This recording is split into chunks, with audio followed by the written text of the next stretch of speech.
السلام علیکم ناظرین، آپ دیکھ رہے ہیں یوپی اقرار چینل۔ آج ہم آپ کے سامنے پیش کرنے جا رہے ہیں اللہ کے نبی حضرت ابراہیم علیہ السلام کا ایک ایسا واقعہ جسے سن کر آپ کا ایمان تو تازہ ہوگا ہی، ساتھ ہی ساتھ آپ کو عبرت بھی حاصل ہوگی۔ واقعہ ہے حضرت ابراہیم علیہ السلام کو آگ میں ڈالنے والا۔ جب حضرت ابراہیم کو آگ میں ڈالا گیا تو وہ آگ گلزار بن گئی۔ اس واقعے میں یہ بھی معلوم پڑے گا کہ حضرت ابراہیم علیہ السلام کو آگ میں کیوں ڈالا گیا۔ حضرت ابراہیم علیہ السلام اور آگ کا یہ واقعہ وہاں کے بادشاہ نمرود کو، جو بہت ظالم اور بت پرست تھا، ان سب باتوں کا پتہ چلا کہ آزر کا بیٹا ابراہیم لوگوں کو بتوں کی پوجا سے منع کرتا ہے اور ایک خدا کی دعوت دیتا ہے، تو اس نے ان کو اپنے دربار میں بلایا اور آپ سے جھگڑنے لگا۔ حضرت ابراہیم علیہ السلام نے فرمایا کہ میرا خدا تو وہی ہے جو مارتا بھی ہے اور جلاتا بھی ہے۔ نمرود نے کہا میں بھی مار سکتا ہوں اور جلا سکتا ہوں۔ چنانچہ اس نے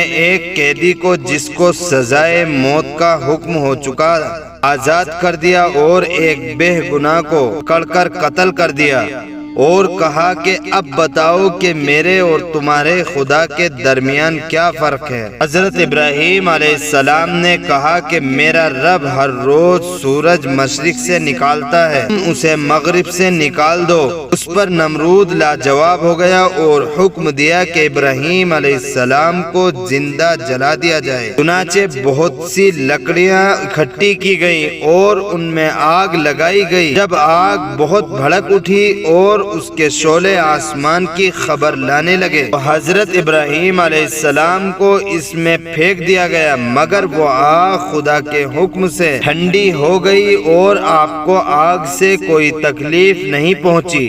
اسی طرح جو لوگ اللہ تعالیٰ کے کہنے پر چلتے ہیں، اللہ پاک ان کو ہر تکلیف سے بچا لیتے ہیں اور ان کے لیے آسانیاں ہی آسانیاں ہو جاتی ہیں، اور جو لوگ اللہ کا کہنا نہیں مانتے ان کے لیے اس دنیا میں مشکل ہی مشکل ہوتی ہے اور مرنے کے بعد تو ہمیشہ جہنم میں رہیں گے۔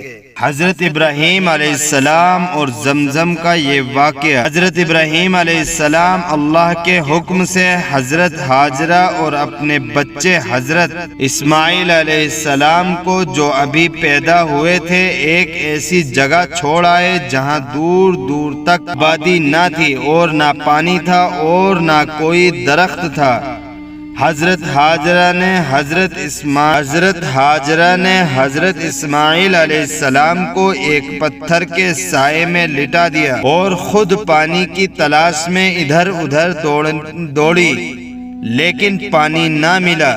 خدا کی قدرت سے جہاں حضرت اسماعیل علیہ السلام ایڑیاں رگڑ رہے تھے، وہاں پانی کا چشمہ پھوٹ نکلا، جو آج تک زمزم کے نام سے مشہور ہے، اور حضرت ہاجرہ جہاں دوڑی تھی اسے صفا مروہ کہتے ہیں، جہاں جا کر حاجی اسی طرح دوڑتے ہیں۔